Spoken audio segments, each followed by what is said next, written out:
Hi there, this is Mark Ellison with the Home Coach, and this is the virtual walkthrough for the home we did this morning for a client with Bosley Real Estate. So as I say, this is just a quick walkthrough to try to give you a little sense of what we saw, especially since our client wasn't with us today. So this is just a few opening shots here of the home. We utilize a 30-foot pole camera, which allows us to get up and see just about any roof, so just another opening shot there. Some close-ups of the shingles. The shingles here look quite new. We would think they're probably less than 5 years old, and we didn't see anything really to be of any concern. I'll go back there for a moment. A little bit of waviness here to the roof line. Um, Looking inside the attic, there was nothing there to tell us there was anything problematic. This could simply just be a little bit of movement to the sheathing, but nothing to be structurally concerned with. Again, I'll go back here. In the report, we'll see mention of the downspouts here that are discharging onto the lower roof from the upper roof. This is technically allowed. In fact, you can see the neighbor even has the same thing. The issue is, though, of course, the water rushing down there will wear out these shingles faster. So it's always best to just get these extended down into the lower eaves trough. Just a couple more pictures of the roof line. At the back of the home here, if you can look along the eaves trough, we notice that it's actually sagging a little bit in the center. And so this is, of course, not going to drain as well and go down the downspout. We might even have overshooting down onto the deck below. So that's something to watch for in the rain. And if it is, in fact, overflowing, you can have this repaired quite simply. The front steps here, we found them to be rather steep. We're not code inspectors, so we're not out to red flag anything, but we certainly thought they were a bit steep. We would like to see those maybe a bit of a longer run just to make them a little bit more comfortable for getting up and down on. Along the right side of the home here, everything looked quite fine. We did notice a few cracks in the foundation. I guess we'll get to that in a moment.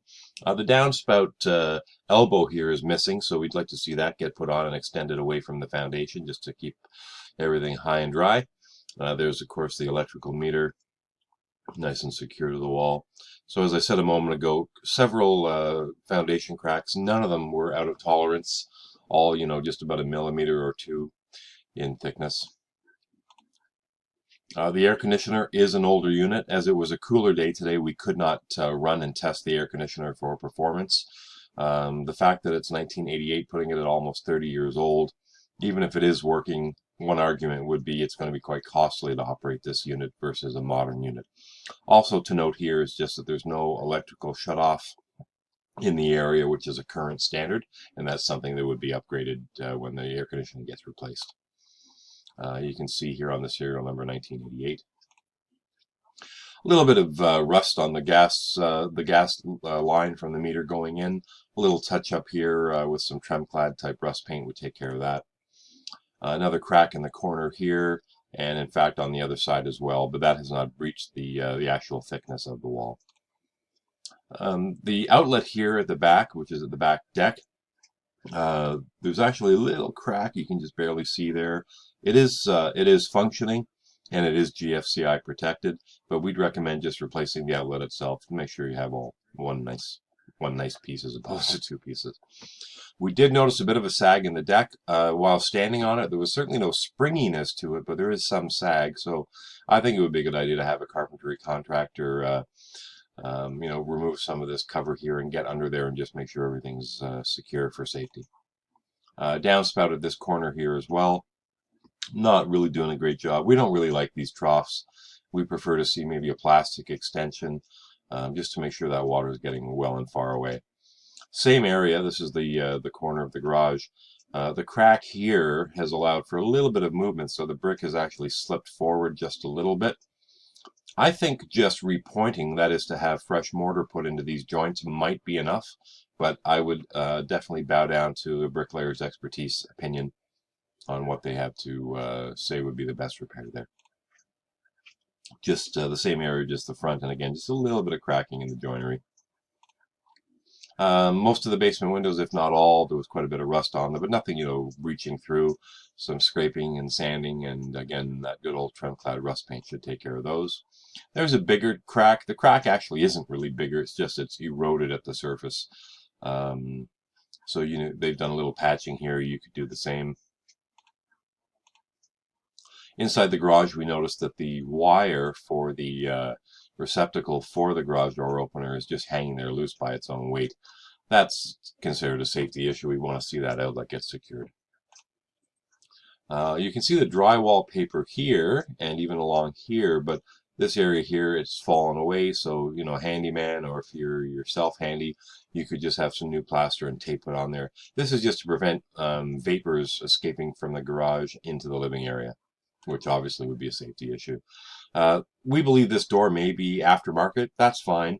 It's functioning okay, just a couple of things missing. One, it doesn't have any weather stripping, or rather seal over the framing here, so technically vapors could be getting in from the garage into the living space. And then secondly, the door itself should have a self-closing arm on it, so that that door just can't stay open automatically. Again, just to prevent vapors from getting in. So upstairs now in the master bedroom, this is the closet light. This is just fine when this home was built. By today's standards, this would have a plastic bulb, or a standard light fixture, not just a bare bulb, which is susceptible to damage. We ran the water and all the plumbing. We didn't really find any issues whatsoever, with the exception that in every bathroom the toilets are a bit loose on the floor, so they should all get tightened. In this same bathroom, which I believe is the master, you can notice how there's a little bit more of a gap there, less here. So it looks like the tap has been installed on a bit of an angle. We saw nothing affecting performance here. We just thought we would point it out. The smoke alarms in the home are older units. We would definitely recommend you get those upgraded to new units. In fact, you should always have smoke alarms no older than 10 years old in the home. Another loose toilet. So in the attic, we found a couple of spots where this is more than likely a mold or a mildew growing. Center here and then off to the right. They're very localized. We'd recommend just having it tested to ensure it's not a significant mold. And other than that, we would say just have it cleaned and monitored, and it should be all there is to it. That's the same picture, just without a flash, just using the flashlight, just so you could sort of see it as the naked eye sees it. The picture is not of the folder on the counter, but rather up here, the receptacle by the sink. Modern standards require GFI type receptacles. Those are the receptacles with a little test and reset button on them. They just simply protect you from electrocution. So we like to see those anywhere in a bathroom or outside, or kitchens, that sort of thing. So that would be a good upgrade to do for safety. Again, a loose toilet.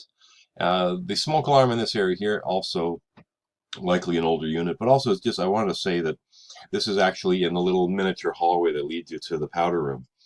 It's not a really good place for it. It should really be just outside the door of the stairwell to the basement.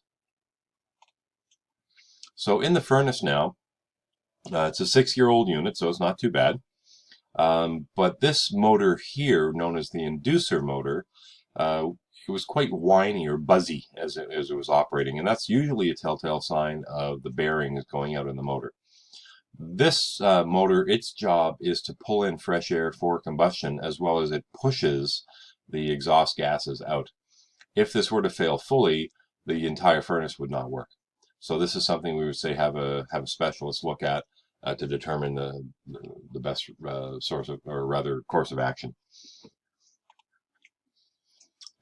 This drip line here, and I think the next picture is the same. Nope, take that back. This is the air conditioning condensation drain line. Now perhaps they put it away for the winter time, but if it were summer and the AC was running right now, this would just be dripping directly out of the floor, which it looks like it has been in the past. We would want to just see another hose attached to that and then go off to the floor drain somewhere. This is an area under the stairwell, the basement stairs, going along the exterior wall. And it looks like there was a 2x4 that was installed in here before the concrete was laid, and it's rotten. This is just a localized rot. It's not like the 2x4 is connected anywhere else, and it's really getting pulled along anywhere else.